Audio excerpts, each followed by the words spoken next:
of these? I got a little obsessed with mine. In fact, I got a little obsessed with all my stuff. Have you ever wondered where all the stuff we buy comes from and where it goes when we throw it out? I couldn't stop wondering about that, so I looked it up. And what the textbook said is that stuff moves through a system from extraction to production to distribution to consumption to disposal. All together, it's called the materials economy. Well, I looked into it a little bit more. In fact, I spent 10 years traveling the world, tracking where our stuff comes from and where it goes. And you know what I found out? That is not the whole story. There is a lot missing from this explanation.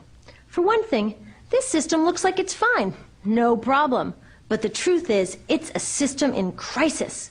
And the reason it's a system in crisis is it's a linear system and we live on a finite planet. And you cannot run a linear system on a finite planet indefinitely. Every step along the way, this system is interacting with the real world. In real life, it's not happening on a blank white page. It's interacting with societies, cultures, economies, the environment. And all along the way, it's bumping up against limits. Limits we don't see here because the diagram is incomplete. So let's go back through. Let's fill in some of the blanks and see what's missing. Well, one of the most important things that's missing is people. Yes, people. People live and work all along this system. And some people in this system matter a little more than others. Some have a little more say. Who are they?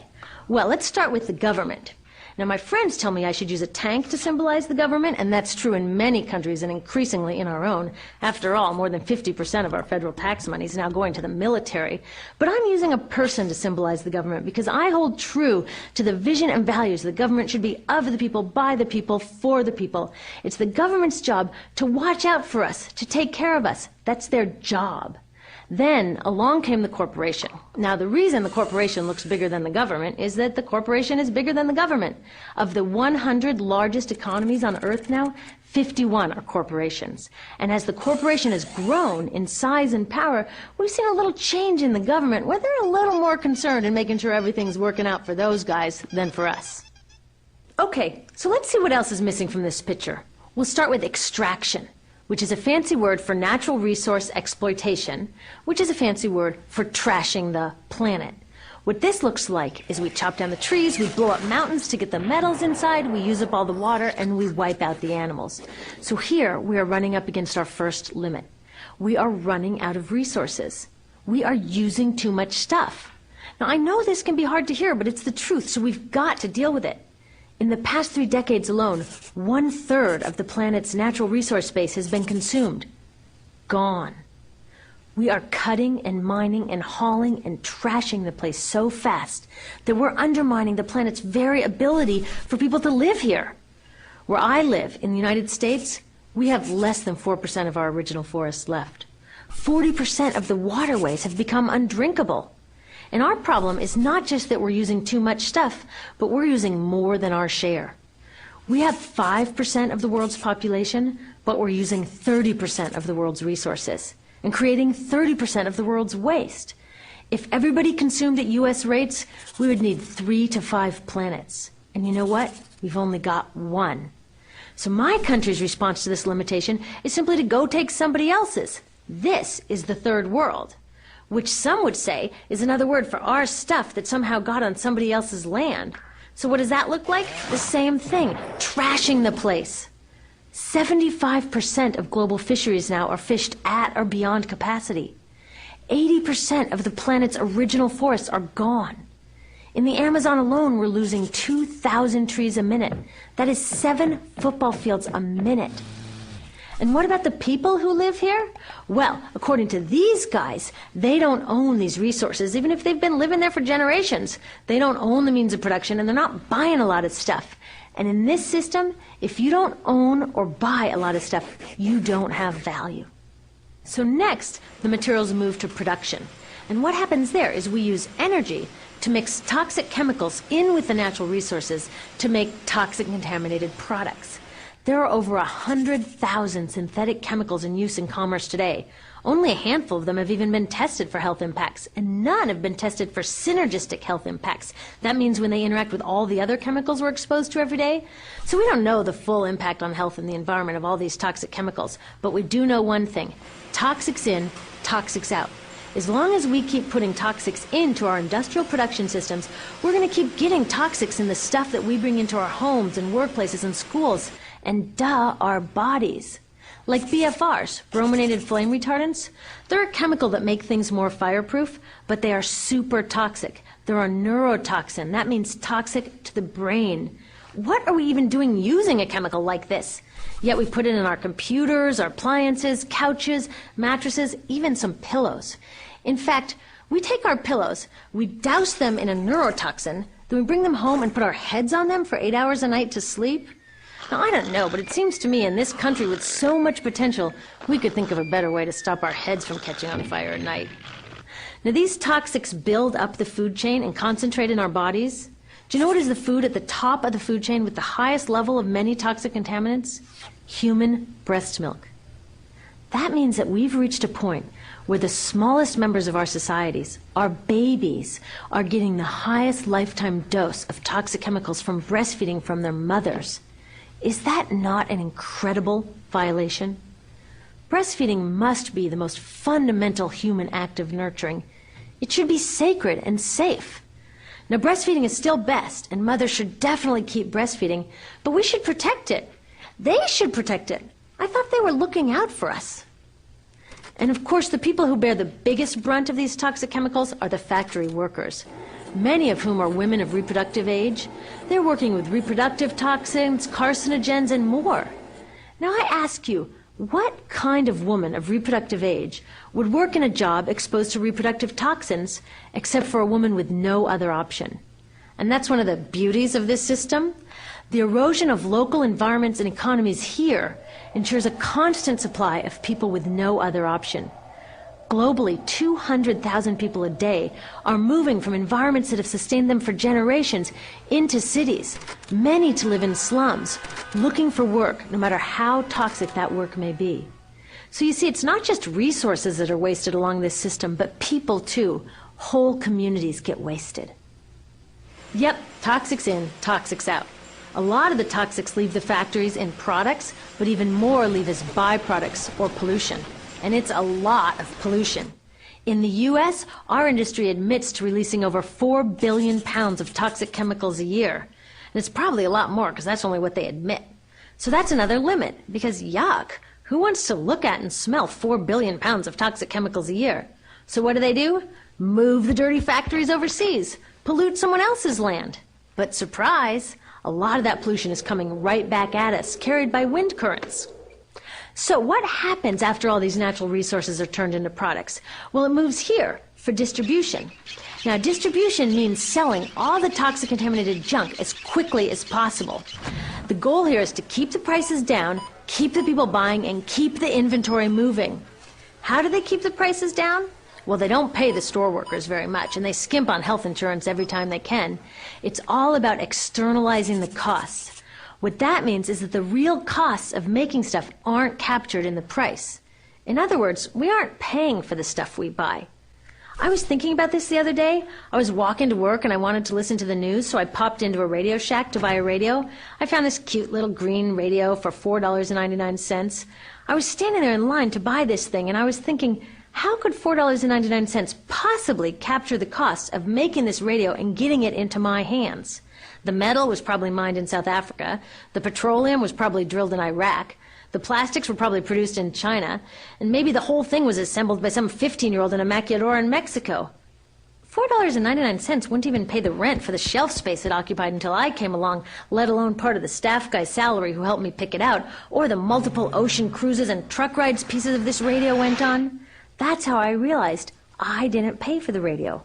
So who did pay? Well, these people paid with the loss of their natural resource space. These people paid with the loss of their clean air, with increasing asthma and cancer rates. Kids in the Congo paid with their future. 30% of the kids in the Congo now have dropped out of school to mine coltan, a metal we need for our cheap and disposable electronics. These people even paid by having to cover their own health insurance. All along this system, people pitched in so I could get this radio for $4.99. And none of these contributions are recorded in any accounts book. That's what I mean by the company owners externalize the true costs of production. And that brings us to the golden arrow of consumption. This is the heart of the system, the engine that drives it. It is so important that protecting this arrow has become the top priority for both of these guys. That's why after 9/11, when our country was in shock, and President Bush could have suggested any number of appropriate things, to grieve, to pray, to hope. No, he said to shop, to shop. We have become a nation of consumers. Our primary identity has become that of being consumers, not mothers, teachers, farmers, but consumers. The primary way that our value is measured and demonstrated is by how much we contribute to this arrow, how much we consume. And do we? We shop and shop and shop, keep the materials flowing, and flow they do. Guess what percentage of total materials flow through this system is still in product or use 6 months after their date of sale in North America? 50%? 20? No, 1%. 1. In other words, 99% of the stuff we harvest, mine, process, transport, 99% of the stuff we run through this system is trashed within 6 months. Now, how can we run a planet with that level of materials throughput? It wasn't always like this. The average U.S. person now consumes twice as much as they did 50 years ago. Ask your grandma. In her day, stewardship and resourcefulness and thrift were valued. So how did this happen? Well, it didn't just happen. It was designed. Shortly after World War II, these guys were figuring out how to ramp up the economy. Retailing analyst Victor Lebeau articulated the solution that's become the norm for the whole system. He said, our enormously productive economy demands that we make consumption our way of life, that we convert the buying and use of goods into rituals, that we seek our spiritual satisfaction, our ego satisfaction in consumption. We need things consumed, burned up, replaced, and discarded at an ever-accelerating rate.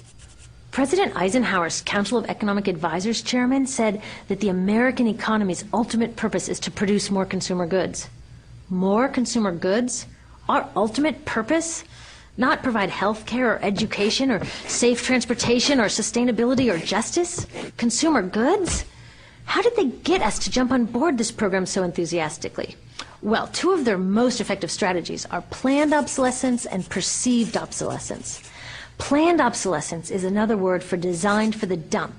It means they actually make stuff to be useless as quickly as possible, so we'll chuck it and buy a new one. It's obvious with things like plastic bags and coffee cups, but now it's even big stuff. Mops, DVDs, cameras, barbecues even, everything. Even computers. Have you noticed that when you buy a computer now, the technology is changing so fast that in just a couple of years, it's actually an impediment to communication? I was curious about this, so I opened up a big desktop computer to see what was inside. And I found out that the piece that changes each year is just a tiny little piece in the corner. But you can't just change that one piece because each new version is a different shape. So you gotta chuck the whole thing and buy a new one. So I was reading industrial design journals from the 1950s when planned obsolescence was really catching on. These designers are so open about it. They actually discuss how fast can they make stuff break that still leaves the consumer having enough faith in the product to go out and buy another one. It was so intentional. But stuff cannot break fast enough to keep this arrow afloat. So there's also perceived obsolescence. Now, perceived obsolescence convinces us to throw away stuff that is still perfectly useful. How do they do that? Well, they change the way the stuff looks. So if you bought your stuff a couple of years ago, everyone can tell that you haven't contributed to this arrow recently. And since the way we demonstrate our value is contributing to this arrow, it can be embarrassing. Like, I've had the same fat white computer monitor on my desk for 5 years. My coworker just got a new computer. She has a flat, shiny, sleek monitor. It matches her computer, it matches her phone, even her pen stand. She looks like she's driving in Spaceship Central, and I look like I've got a washing machine on my desk. Fashion is another prime example of this. Have you ever wondered why women's shoe heels go from fat one year to skinny the next to fat to skinny? It's not because there's some debate about which heel structure is the most healthy for women's feet. It's because wearing fat heels in a skinny heel year shows everybody that you haven't contributed to that arrow as recently, so you're not as valuable as that person in skinny heels next to you, or more likely in some ad. It's to keep us buying new shoes. Advertisements and media in general plays a big role in this. Each of us in the U.S. is targeted with over 3,000 advertisements a day. We see more advertisements in 1 year than people 50 years ago saw in a lifetime. And if you think about it, what's the point of an ad except to make us unhappy with what we have? So 3,000 times a day, we're told our hair is wrong, our skin is wrong, our clothes are wrong, our furniture is wrong, our car is wrong. We are wrong, but it can all be made right if we just go shopping. Media also helps by hiding all of this and all of this. So the only part of the materials economy we see is the shopping. The extraction, production, and disposal all happens outside of our field of vision. So in the U.S., we have more stuff than ever before, but polls show that our national happiness is actually declining. Our national happiness peaked in the 1950s, the same time that this consumption mania exploded. Interesting coincidence. I think I know why. We have more stuff, but we have less time for the things that really make us happy. Friends, family, leisure time. We're working harder than ever. Some analysts say we have less leisure time than any time since feudal society. And do you know what the two main activities are that we do with the scant leisure time we have? Watch TV and shop. In the U.S., we spend 3 to 4 times as many hours shopping as our counterparts in Europe do. So we're in this ridiculous situation where we go to work, maybe 2 jobs even, and we come home and we're exhausted, so we plop down on our new couch and watch TV, and the commercials tell us, you suck, so you gotta go to the mall to buy something to feel better, and then you gotta go to work more to pay for the stuff you just bought, so you come home and you're more tired, so you sit down and you watch more TV, and it tells you to go to the mall again, and we're on this crazy work, watch, spend treadmill, and we could just stop. So in the end, what happens to all the stuff we buy anyway? At this rate of consumption, it can't fit into our houses, even though the average house size has doubled in this country since the 1970s. It all goes out in the garbage. And that brings us to disposal. This is the part of the materials economy we all know the most because we have to haul the junk out to the curb ourselves. Each of us in the United States makes 4.5 pounds of garbage a day. That's twice what we each made 30 years ago. All of this garbage either gets dumped in a landfill, which is just a big hole in the ground, or if you're really unlucky, first it's burned in an incinerator and then dumped in the landfill. Either way, they both pollute the air, land, water, and don't forget, change the climate. Incineration is really bad. Remember those toxics back in the production stage? Well, burning the garbage releases the toxics up into the air. Even worse, it makes new super toxics, like dioxin. Dioxin is the most toxic man-made substance known to science, and incinerators are the #1 dioxin. That means that we could stop the #1 source of the most toxic man-made substance known just by stopping burning the trash. We could stop it today. Now, some companies don't want to deal with building landfills and incinerators here, so they just export the disposal too. What about recycling? Does recycling help? Yes, recycling helps. Recycling reduces the garbage at this end, and it reduces the pressure to mine and harvest new stuff at this end. Yes, yes, yes, we should all recycle, but recycling is not enough. Recycling will never be enough for a couple reasons. First, the waste coming out of our houses is just the tip of the iceberg. For every 1 garbage can of waste you put out on the curb, 70 garbage cans of waste were made upstream just to make the junk in that 1 garbage can you put out on the curb. So even if we could recycle 100% of the waste coming out of our households, it doesn't get to the core of the problems. Also, much of the garbage can't be recycled, either because it contains too many toxics or it's designed not to be recyclable in the first place. Like those juice packs, where they have layers of metal and paper and plastic all smushed together, you can never separate those for true recycling. So you see, it is a system in crisis. All along the way, we are bumping up against limits. From changing climate to declining happiness, it's just not working. But the good thing about such an all-pervasive problem is that there are so many points of intervention. There are people working here on saving forests and here on clean production, people working on labor rights and fair trade and conscious consuming and blocking landfills and incinerators, and very importantly, on taking back our government so that it really is by the people and for the people. All of this work is critically important, but things are really going to start moving when we see the connections, when we see the big picture. When people along this system get united, we can reclaim and transform this linear system into something new, a system that doesn't waste resources or people. Because what we really need to chuck is that old school throwaway mindset. There's a new school of thinking on this stuff, and it's based on sustainability and equity, green chemistry, zero waste, closed-loop production, renewable energy, local living economies. It's already happening. Now, some say it's unrealistic. Idealistic that it can't happen? But I say the ones who are unrealistic are those that want to continue with the old path. That's dreaming. Remember, that old way didn't just happen. It's not like gravity that we've just got to live with. People created it, and we're people too. So let's create something real.